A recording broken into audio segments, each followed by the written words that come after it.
Hello అండి, నా పేరు సందీప్. ఈరోజు మెయిన్ టాపిక్ వచ్చేసి ఏపీలో సోషల్ మీడియాని కంట్రోల్ చేయడం కోసం ఏదైతే కొన్ని లాస్ తీసుకురావాలని కూటమి ప్రభుత్వం భావిస్తుందండి, దాని గురించి మనం మాట్లాడుకునే ప్రయత్నం అనేది చేద్దాము.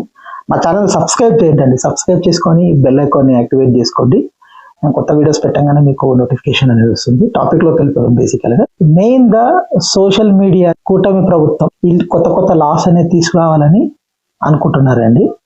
ఫస్ట్ ఆఫ్ ఆల్ కూటమి ప్రభుత్వం అందరికి కూడా నేను చెప్పేది ఏంటి, ఇలాంటి తేవడం వల్ల ఏం ఉపయోగం, ప్రజలకి ఏమైనా ఉపయోగమా అంటే, ఇప్పుడు ఏదైతే అందరూ ప్రశ్నిస్తున్నారు కాబట్టి దీన్ని గొంతు నొక్కే ప్రయత్నం అనేది జరుగుతుందండి. ఇప్పుడు ఈ లాస్ కొత్తది తీసుకురావడం అంటే అర్థమైంది, ఎవరైతే నిజాయితీగా చెప్పాలనుకున్న వాడిని కూడా గొంతు నొక్కే ప్రయత్నం ఇది కూటమి ప్రభుత్వం చేస్తుంది.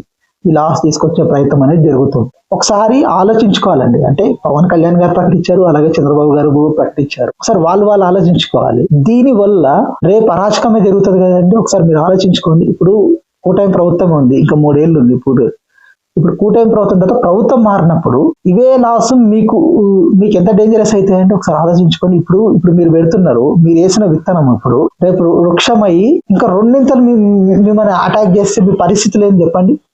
అప్పుడు ఇప్పుడు ఈ పవన్ కళ్యాణ్, ఈ చంద్రబాబు నాయుడు గారు, నారా లోకేష్ అప్పుడు గొంతు ఎత్తినా కానీ గొంతులు నొక్కే ప్రయత్నం అనేది జరుగుతుంది.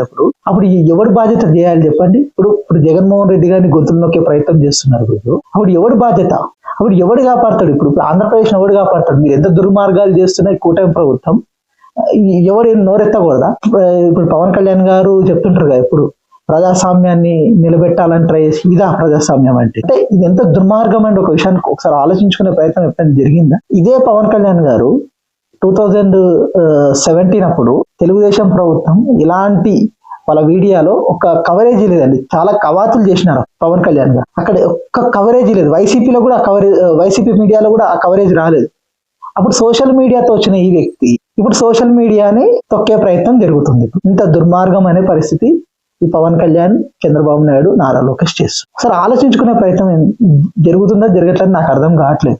ఎందుకంటే ఇప్పుడు నువ్వు వేస్తున్న విత్తనమే రేపు డబల్ అవుతుంది, అది గుర్తుపెట్టుకోండి. ఎందుకంటే రేపు ఎవడు గొంతులు ఎత్తే ప్రయత్నం ఉండదండి, అది ఫస్ట్ ఆఫ్ ఆల్ గుర్తుపెట్టుకో. ఇప్పుడు సోషల్ మీడియాని కంట్రోల్ చేస్తున్నారు కరెక్టే, రేపు ప్రభుత్వం మారిన తర్వాత ఎవరి బాధ్యత? ఇప్పుడు నువ్వు అప్పుడు గొంతెత్తి మాట్లాడుతావు, నీ ప్రభుత్వం పోయింది, గొంతెత్తి మాట్లాడడానికి కూడా సోషల్ మీడియాలో ఎవడు ఉండడు.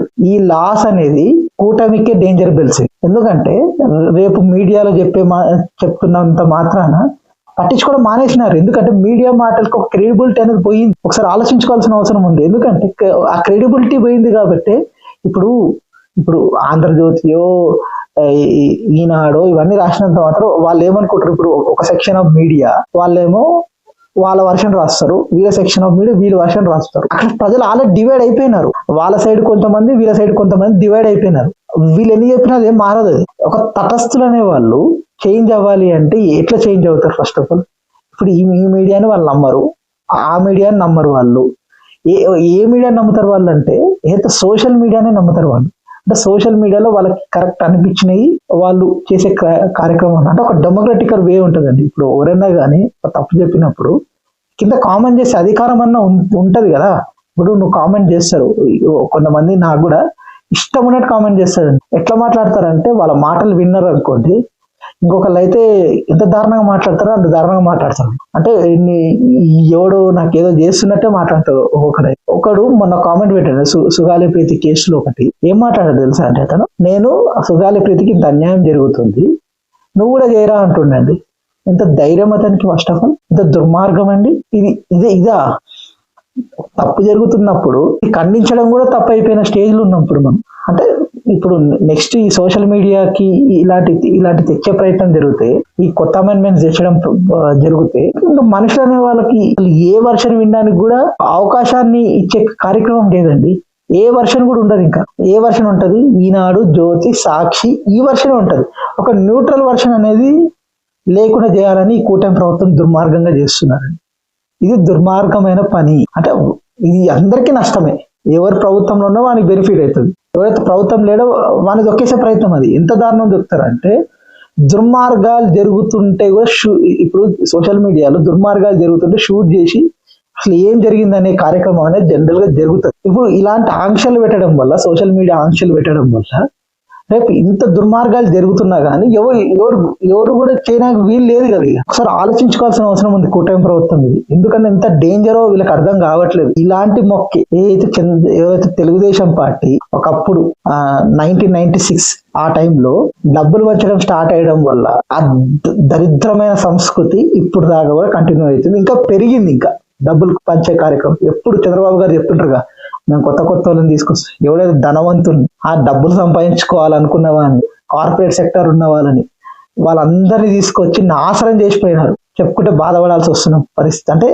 అంటే డబ్బులు అలవాటు చేసింది ఈ చంద్రబాబు నాయుడు గారి. ఇప్పుడు చూడండి, అంటే డబ్బు లేని వాడు రాజకీయాల్లో రానిచ్చే కార్యక్రమం లేకుండా చేసిన దుర్మార్గుడు ఉన్నారంటే చంద్రబాబు నాయుడు గారు, ఎవరు కాదు.